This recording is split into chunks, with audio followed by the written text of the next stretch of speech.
Como se livrar da idolatria. Miqueias 5. Comentário de Mário Persona. Esse capítulo ele mistura aqui as profecias com aquele momento que os judeus estavam passando, e ao mesmo tempo joga para o futuro algumas partes aqui. Mas ele tem também uma lição boa para nós aqui em Miqueias 5.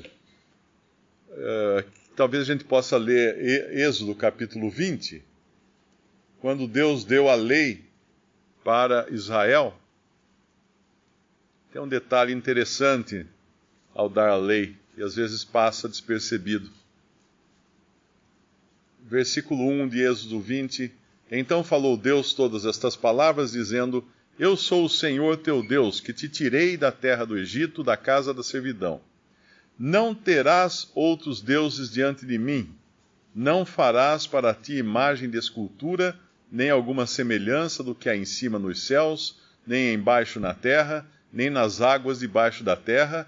Não te encurvarás a elas, nem as servirás, porque eu, o Senhor teu Deus, sou Deus zeloso, que visito a maldade dos pais nos filhos, até a terceira e quarta geração daqueles que me aborrecem, e faço misericórdia em milhares aos que me amam e guardam os meus mandamentos.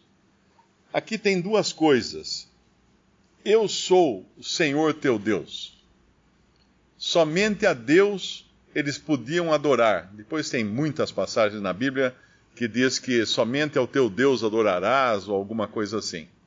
E o outro lado da questão é: não adorarás a imagem de escultura, o que há em cima no céu, o que há debaixo da terra, e etc, etc, etc.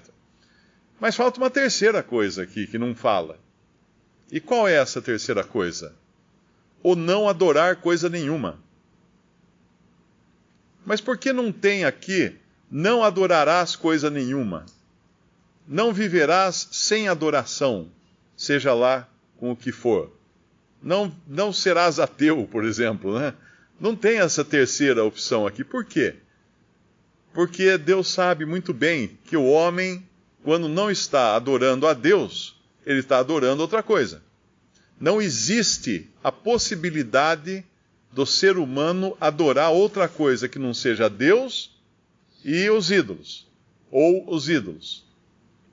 O não Deus não tem essa possibilidade para o homem, para o ser humano. E aí, quando nós vamos lendo a Bíblia, em todo lugar, nós vamos encontrar que ou o povo estava adorando a Deus, ou estava adorando ídolos. E esses ídolos podiam ser os mais diversos possíveis. Como aqui em Miqueias 5, nós vemos que ao prometer a restauração e também de toda a terra e o resgate do povo que está espalhado, de Israel, que estará espalhado por várias nações, misturado nas nações, ele fala no versículo 8, o resto de Jacó estará entre as nações, no meio de muitos povos. Aqui mais à frente, e ele fala de destruir os inimigos, no versículo 9. Aí no versículo 10, é a faxina. Deus faz uma faxina. E essa faxina é interessante porque ela aborda muitos aspectos da idolatria. A idolatria não é só um pedaço de pau, uma figura, uma imagem, alguma coisa que alguém se curva a essa imagem. A idolatria é tudo aquilo que é colocado ao invés de Deus.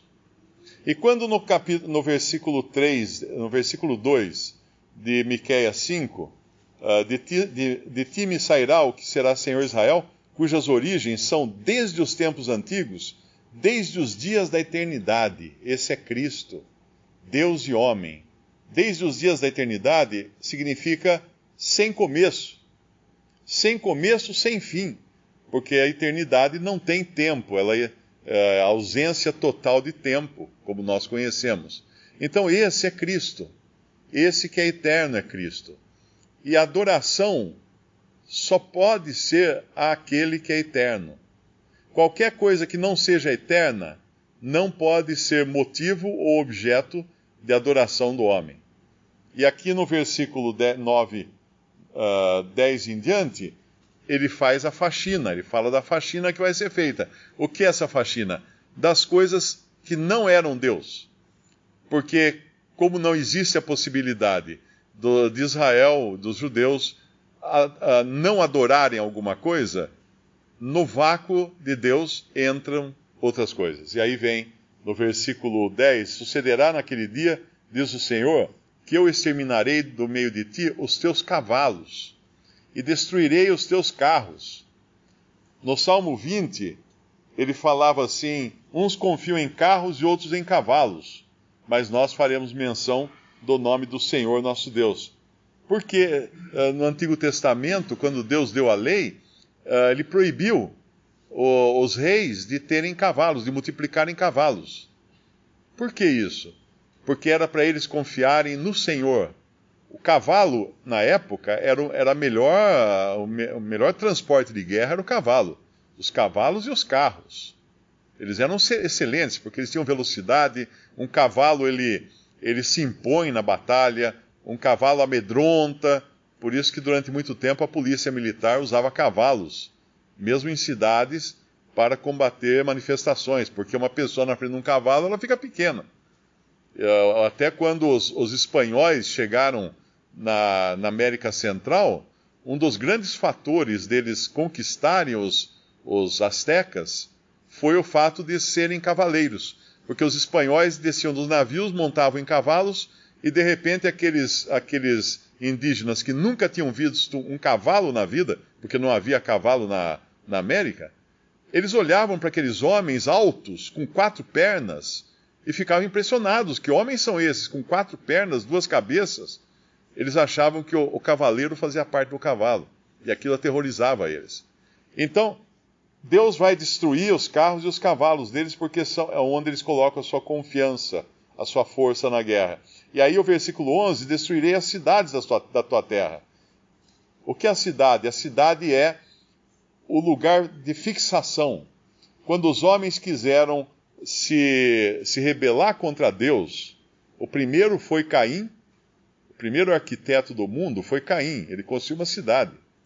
E depois do dilúvio, quando os homens quiseram mais uma vez se rebelar contra a ordem de Deus, que deviam se espalhar por toda a terra, o que eles fazem? Eles constroem uma torre e uma cidade. Porque a cidade é uma forma de fixar o homem no mesmo lugar. Aqui fala das fortalezas também, que são coisas defensivas e protegem o homem. Eles não podiam ter, era Deus quem ia protegê-los. Feitiçarias, agoureiros, isso aqui nos fala de falsos profetas, nos fala de magia, nos fala da intromissão do ser humano no mundo espiritual. E Deus nunca permitiu ao homem entrar no mundo espiritual. Qualquer atividade espiritualista ou espírita é contrária às ordens de Deus. Porque no momento em que o homem adentra o mundo espiritual para invocar espíritos ou qualquer coisa, ele vai estar lidando com demônios, com anjos e demônios, que não é a vontade de Deus. E aí no versículo 13 fala das idolatrias visíveis, né, que são imagens de esculturas, estátuas, e não te inclinarás mais diante dessa hora. E aí a idolatria das coisas que crescem, que estão sempre se renovando, que são os bosques. Então, se nós pegarmos essa lista aqui, dá para aplicar em um monte de coisa na nossa vida, que nós pegamos como ídolos para colocar no lugar daquele que é o único que pode ser adorado, que é aquele que é antes dos tempos eternos. Qualquer coisa na nossa vida que não for antes dos tempos eternos, e a qual nós colocamos uma importância acima de tudo, pode ser família, pode ser estudo, pode ser dinheiro, pode ser namorada, pode ser o automóvel, qualquer coisa. Qualquer coisa que nós coloquemos como o motivo da nossa vida, não é Deus, não é eterno, não é antes dos tempos eternos. Aí é a idolatria.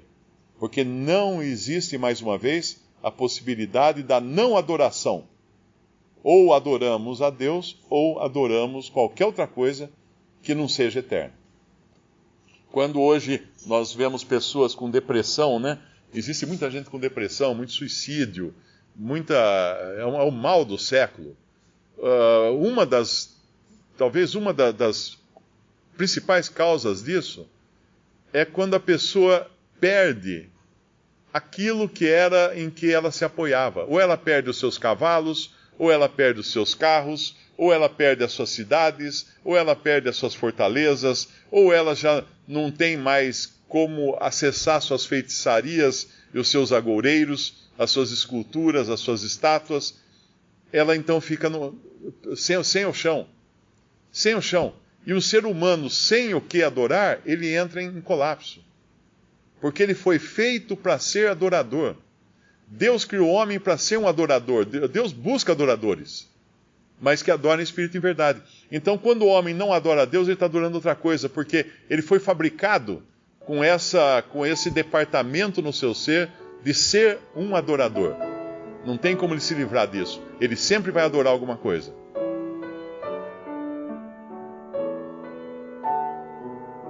Visite Respondi.com.br. Visite também 3minutos.net.